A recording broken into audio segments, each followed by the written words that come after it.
మనం పురాణాలని చూసినట్టయితే రామచంద్రుడికి కౌసల్యాదేవి, సుమిత్రాదేవి, కైకేయి వీళ్ళందరూ కూడా చందమామను తినిపిస్తూ గోరుముద్దలు తినిపించేవాళ్ళు. చందమామ రావే, జాబిల్లి రావే, కొండెక్కి రావే, గోగు పూలు తేవే, ఇటువంటి పద్యాలను చెప్తూ ఇట్లా వాళ్ళకు చందమామ యొక్క గొప్పతనాన్ని చెప్తూ ఆయన యూనివర్సల్ మామ, అందరికీ మామే, ఏ వయసు వాళ్ళకైనా చంద్రుడు మామనే. చందమామ అంటాం కాబట్టి కానీ చాలా వరకు మనం చంద్రుడు అనం. అటువంటి చందమామను చూపిస్తూ గోరుముద్దలు తినిపించడం ద్వారా వాడికి తినాలనేటువంటి ఆసక్తి పెరుగుతుంది. గోరుముద్దల ద్వారా వాడు అమృతాన్ని పొందుతాడు. గోరుముద్దలు పెట్టడం ద్వారా తల్లిదండ్రుల యొక్క ఆప్యాయతను వాడు సంపూర్ణంగా పొందగలుగుతాడు. అట్లా భోజనం పెట్టే వ్యవస్థ పూర్వం ఉండేది. అట్లా పెడుతూనే కృష్ణ పరమాత్ముడు యోగాచార్యుడు అయ్యాడు, మనందరికీ గురువు అయ్యాడు ఆయన. అదేవిధంగా అట్లా పెడుతూనే ఛత్రపతి శివాజీ మహారాజ్కి జిజియామాత అలా గోరుముద్దలు తినిపిస్తూనే రామాయణ, భాగవత, భారతాది గ్రంథాలలో ఉండేటువంటి ముఖ్యమైన ఘట్టాలను నేర్పింది. అందుకే ఇవాళ మనం అందరం కూడా ఆనందంగా శ్వాసను పీలుస్తున్నాం, ఆనందంగా దేవాలయాలకు వెళ్తున్నాం. కేవలం జిజియామాత యొక్క త్యాగం వల్లే. ఆమె నేర్పింది ఛత్రపతి శివాజీ మహారాజ్కి ఆవు అంటే ఎవరు, గోమాత అంటే ఎవరు, తల్లి అంటే ఎవరు, తండ్రి అంటే ఎవరు, దేవుడు అంటే ఎవరు, గురువు అంటే ఎవరు, ఇలా ప్రతి చిన్న విషయాన్ని జిజియామాత గోరు ముద్దలు తినిపిస్తూ నేర్పింది. కాబట్టి ఛత్రపతి శివాజీ మహారాజ్ ఇన్ని వందల సంవత్సరాలైనా మనం కొలుస్తున్నాం. ఇంకా ఎన్ని వేల సంవత్సరాలైనా ఆయన చిరస్థాయిగా చరిత్రలో నిలబడిపోయేటువంటి గొప్పతనాన్ని పొందాడు అంటే కేవలం జిజియామాత వల్లనే. అట్లాంటి జిజియామాతలుగా ప్రతి తల్లి కావడానికి ప్రయత్నం చేయాలి. మనం ఎంత వేగవంతమైన జీవన విధానంలో కొట్టుకుపోతున్నా సరే, సమయంతో పరిగెడుతున్నా సరే, కనీస సమయాన్ని ఉదయం పూట 1 గంటనో అరగంటనో పిల్లలకు కేటాయించడం ద్వారా వాళ్ళకి మంచి భవిష్యత్తునిచ్చిన వాళ్ళం అవుతాం. ఏ ఇంట్లో అయితే ఇటువంటి విషయాల పట్ల అనాసక్తి చూపిస్తారో ఆ ఇంట్లో పెద్దగా అయిన తర్వాత, యవ్వనంలోకి వచ్చిన తర్వాత, కౌమారంలోకి వచ్చిన తర్వాత పిల్లలు అస్తవ్యస్తంగా ఉండి వాళ్ళు ఎటు పోవాలో తెలియని స్థితిలో పాడైపోయేటువంటి ఛాన్సులు ఎన్నో ఉన్నాయి. అట్లాంటి భవిష్యత్తు వాళ్ళకు కాకుండా బంగారు భవిష్యత్తుని ఇవ్వాలంటే కేవలం ఇంట్లో ఉండేటువంటి తల్లిదండ్రులు మాత్రమే. ఇవాళ రేపు ఏ ఇంట్లో చూసినా తల్లి, తండ్రి, పిల్లవాడు తప్ప ఆ ఇంట్లో నాయనమ్మలు కానీ అమ్మమ్మలు కానీ లేనటువంటి ఇళ్ళే ఎక్కువ ఉన్నాయి. ఎందుకంటే నాయనమ్మలు, అమ్మమ్మలు ఉంటే అవస్థ మనకి. కాబట్టి అట్లా నాయనమ్మలు, అమ్మమ్మలు లేకుండా మనం ఇవాళ బతుకుతున్నాం. కాబట్టి మన పిల్లలు కూడా రేపు మనం లేకుండా బతకాలి అనేటువంటి స్థితిలోకి వస్తారు. కాబట్టి వాళ్లకు ఈ మంచితనాన్ని నేర్పాలి అంటే కేవలం తల్లిదండ్రులే. ఇటువంటి మంచి మంచి విషయాలు తెలియజేయాలంటే అమ్మమ్మలు, నాయనమ్మలే చెప్తారు, తాతలే చెప్తారు తప్ప తల్లిదండ్రుల వల్ల మనకి భవిష్యత్తు రాలేదు, మన పిల్లలకు మన వల్ల ఈ భవిష్యత్తు రాదు. ఎందుకంటే మనం మన తల్లిదండ్రులు, నాయనమ్మలు, తాతలు వీళ్ళ ద్వారా నేర్చుకున్నాం. మన బాబాయిలు, ఇళ్లలో ఉండేటువంటి బాబాయిలు, మేనమామల ద్వారా మనం నేర్చుకున్నాం. అటువంటి స్థితి మన పిల్లలకు కలగజేస్తే వాళ్ళు బంగారు భవిష్యత్తు వాళ్ళకు ఉంటుంది. బాల్యం బాగా గడుస్తుంది, యవ్వనం బాగా గడుస్తుంది, కౌమారం బాగా గడుస్తుంది, వాళ్ళ జీవితం బాగుంటుంది. బాల్యంలో పిల్లలకు మంచితనాన్ని నేర్పాలి, మంచి మాటలు నేర్పాలి. కేవలం ఏబిసిడీలే కాదు, అక్షరమాలను నేర్పాలి.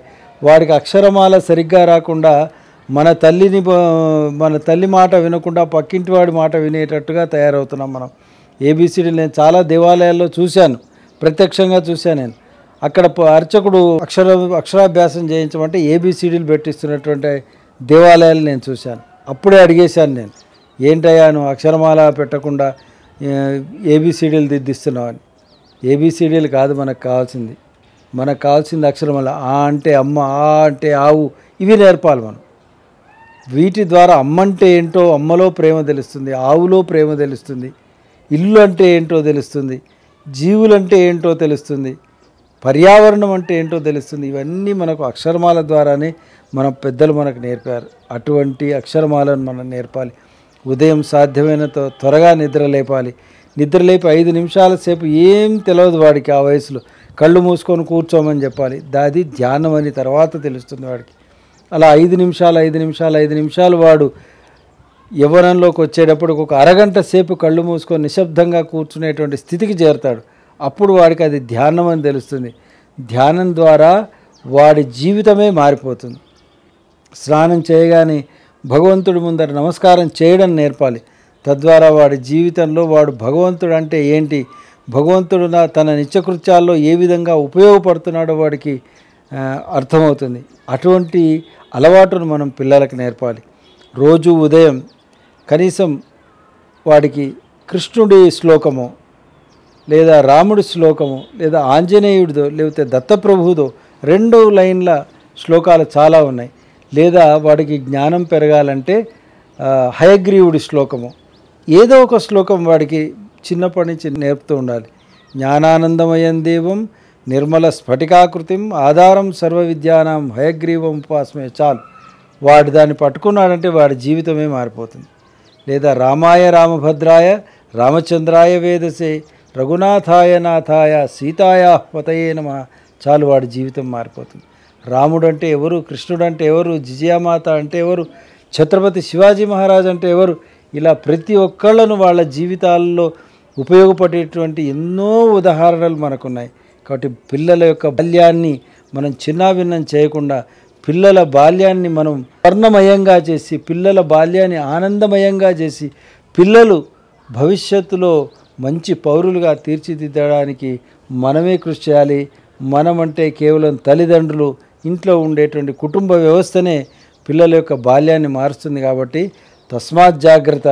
రాబో రోజుల్లో పిల్లలు బంగారు భవిష్యత్తులో వాళ్ళు తీర్చిదిద్దబడాలంటే కుటుంబం మారాలి. కుటుంబం మారాలంటే ఇంట్లో పెద్దల యొక్క అవసరం ఎంతో ఉంది. కాబట్టి ఇంట్లో అమ్మమ్మలు నాయనమ్మల యొక్క అవసరం ఉంది, తాతల యొక్క అవసరం ఉంది, మేనమామల అవసరం ఉంది, బాబాయిల అవసరం ఉంది. ఇలా మన కుటుంబ వ్యవస్థలో ఎన్ని బంధాలు ఉన్నాయో అన్ని బంధాలు మన పిల్లల యొక్క భవిష్యత్తును బంగారు భవిష్యత్తుగా మార్చే విధంగా తీర్చిదిద్దే విధంగా ఈ బంధాలు ఉన్నాయి. కాబట్టి ఈ బంధుత్వాల మధ్యలో పిల్లల్ని పెంచుతూ కనీసం 4 సంవత్సరాల పాటు ఇంట్లో వాడిని హాయిగా ఆడుతూ పాడుతూ ఆడుకునే విధంగా ఇంట్లోనే పెంచి ఈ బంధుత్వాలు మంచి అలవాట్లు నేర్పి వాడిని పాఠశాలకు పంపితే వాడు భవిష్యత్తు బాగుంటుంది.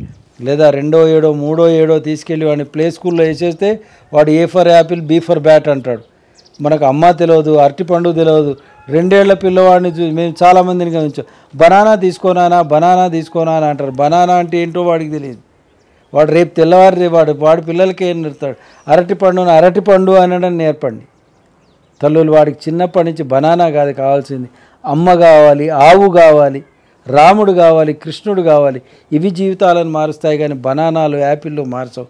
కాబట్టి తల్లి తండ్రులు ఈ విషయాలను గమనించి తమ పిల్లల భవిష్యత్తును పాడు చేయకుండా నాశనం చేయకుండా వాళ్ళ భవిష్యత్తును బంగారు భవిష్యత్తుగా మార్చుకుంటారని మీ అందరినీ ఆశిస్తూ శుభం.